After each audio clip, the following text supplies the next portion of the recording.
Los Pasars, Homer Katuzian, 2009. Irán antiguo, medieval y moderno. Capítulo 1. Mitos, leyendas e historia antigua. 1.6 Historia antigua.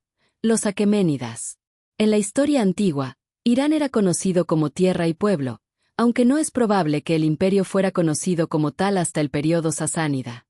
Las tribus arias llegaron al territorio entre el tercer y segundo milenio AC, probablemente en más de una oleada de inmigración. Las tribus nómadas iraníes se asentaron en la meseta iraní. Para el primer milenio antes de Cristo, medos, persas, bactrianos y partos poblaban la parte occidental, mientras que los pastunes y baluchis iraníes comenzaron a asentarse en el extremo oriental, en la montañosa frontera del noroeste de la India y en lo que hoy es Baluchistán. Existían otros pueblos iranios, como las tribus escitas y alanas. Estas últimas hostigaron posteriormente a varios imperios persas con sus incursiones fronterizas. La historia de la antigua Persia comienza con la creación del primer imperio mundial por Ciro el Grande, de los aqueménidas, hace más de 2500 años. Este imperio no se mantuvo tan glorioso como bajo Ciro y su sucesor, Darío, una vez derrocado, pero seguía siendo el mayor imperio mundial cuando fue derrotado y conquistado por Alejandro Magno, típicamente en un corto periodo de tiempo en el 330 a.C.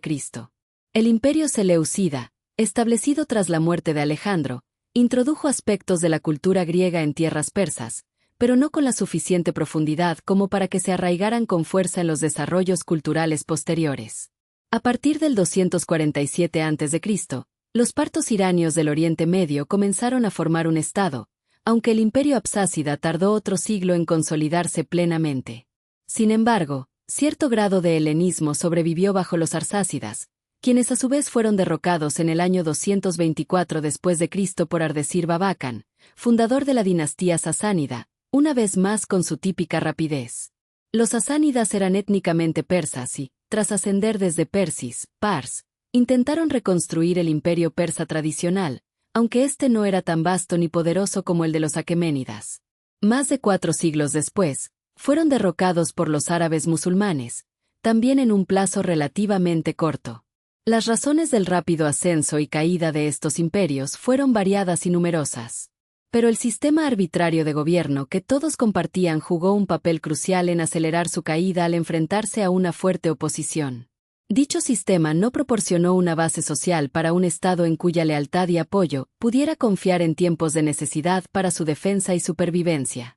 Tal fue el caso tanto de la caída de Darío III, el último de los emperadores aqueménidas, en el siglo IV a.C., como de la de Mohamed Reza Shah en el siglo XX. Los pocos historiadores que han observado este fenómeno suelen atribuirlo al distanciamiento de la gente común del Estado. Sin embargo, estos estados cayeron rápidamente precisamente porque en el momento crucial carecieron del apoyo de ninguna de las clases sociales, y especialmente de las clases altas que, en una sociedad de clases de tipo europeo, normalmente habrían defendido al Estado de los conflictos internos y las invasiones extranjeras. Véanse los capítulos 3, 6, 8 y 12. Comentario. En la vasta meseta iraní, donde las montañas se alzan como murallas naturales y los desiertos se extienden como mares de arena, las tribus arias comenzaron a asentarse hace más de 3000 años. Llegaron en oleadas, nómadas que buscaban tierra fértil y refugio en un territorio que pronto se convertiría en el corazón de imperios. Los medos, persas, bactrianos y partos poblaron la parte occidental, mientras que los pastunes y baluchis se aferraron a las fronteras orientales, en los confines montañosos que miraban hacia la India. Era un mosaico de pueblos, cada uno con su lengua, sus dioses y sus costumbres, pero unidos por un destino común, la construcción de una civilización que marcaría el mundo antiguo. La historia de Persia, como la conocemos, comienza con Ciro el Grande. Su genio militar y político lo llevó a fundar el primer imperio verdaderamente universal, un dominio que se extendía desde el Mediterráneo hasta las fronteras de la India. Bajo su mando, Persia no fue solo un poder militar, sino un proyecto civilizatorio, carreteras, administración eficiente y, sobre todo, respeto por las religiones locales. El imperio aqueménida se convirtió en un modelo de organización que inspiraría a generaciones posteriores. Darío, su sucesor, consolidó esa grandeza, levantando palacios en Persópolis y creando un sistema de satrapías que mantenía unido un territorio inmenso. Pero la gloria no es eterna. En el 330 a.C., Alejandro Magno, con la rapidez de un relámpago, derrumbó el imperio en apenas unos años, demostrando que incluso las estructuras más sólidas podían caer ante la audacia de un conquistador. Tras la muerte de Alejandro, los seleucidas intentaron injertar la cultura griega en las tierras persas. El helenismo se filtró en las ciudades, en las monedas, en las costumbres cortesanas, pero nunca logró arraigar del todo en el alma iraní. Los partos, surgidos en el 247 a.C., levantaron su propio estado y, con paciencia, consolidaron el imperio arsácida. Bajo ellos, Persia mantuvo una identidad híbrida, un pie en la tradición iraní, otro en la herencia helénica. Sin embargo, en el año 224 después de Cristo, Ardesir Babakán, desde las tierras de Pars, derrocó a los arsácidas y fundó la dinastía sasánida. Los sasánidas eran persas orgullosos, herederos de Ciro y Darío, y buscaron reconstruir el esplendor perdido. Durante 4 siglos resistieron, enfrentando a Roma y luego a Bizancio, defendiendo su cultura zoroastriana y su visión del mundo. Pero también ellos cayeron, derrotados por los árabes musulmanes en un golpe rápido y decisivo que transformó para siempre la historia de Irán. Lo que une a estos ciclos de ascenso y caída es un patrón inquietante: la falta de una base social sólida que sostuviera al Estado en tiempos de crisis.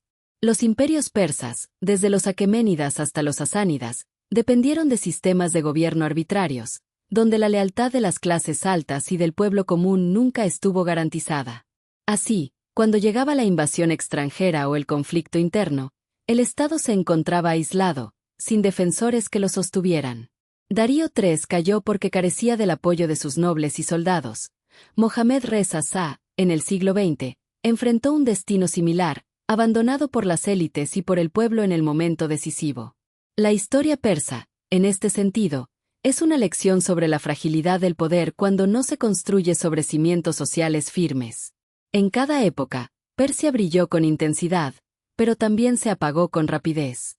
La grandeza de Ciro, la magnificencia de Darío, la resistencia de los partos, la ambición de los sasánidas, todos compartieron la gloria y la caída. Y sin embargo, a pesar de las derrotas, Persia nunca desapareció. Su cultura, su lengua, su memoria sobrevivieron a Alejandro, a Roma, al Islam, y siguen vivas en el Irán moderno. Nunca se ha podido apagar la herencia persa. Es la paradoja de una tierra que ha visto imperios nacer y morir, pero que siempre ha mantenido su identidad, como un río que cambia de cauce pero nunca deja de fluir. Antes de la llegada del Islam y mucho antes de la cristianización de ciertas zonas, Irán tuvo religiones propias y dioses distintos. El más influyente fue el zoroastrismo, fundado por Zaratustra, o Zoroastro, hacia el segundo milenio AC. Esta religión veneraba a Ahura Mazda, el Señor Sabio, Dios supremo de la luz, la verdad y el orden cósmico. Frente a él estaba Angra Mainyu, Ahriman, espíritu maligno que representaba la oscuridad y el caos. La cosmovisión zoroastriana era dualista. El mundo era un campo de batalla entre el bien y el mal, y los hombres debían elegir de qué lado estar. El zoroastrismo se convirtió en la religión oficial del imperio aqueménida bajo Darío y sus sucesores.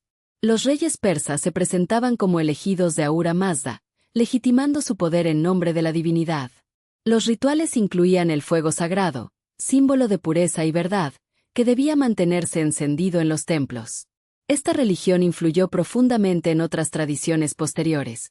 La idea de un juicio final, la resurrección de los muertos y la lucha entre el bien y el mal pasaron al judaísmo, al cristianismo y al islam. Pero antes del zoroastrismo, las tribus iranias practicaban religiones politeístas, con dioses vinculados a la naturaleza: Mitra, dios de la luz y los pactos; Anaita, diosa de las aguas y la fertilidad, y otros espíritus menores que poblaban el imaginario de los pueblos nómadas. Mitra, en particular, sobrevivió durante siglos y fue venerado incluso en Roma, donde el mitraísmo se convirtió en una religión mistérica muy popular entre los soldados. Cuando los sasánidas llegaron al poder en el siglo III después de Cristo, reforzaron el zoroastrismo como religión oficial y persiguieron otras creencias. Sin embargo, el legado de los dioses antiguos nunca desapareció del todo.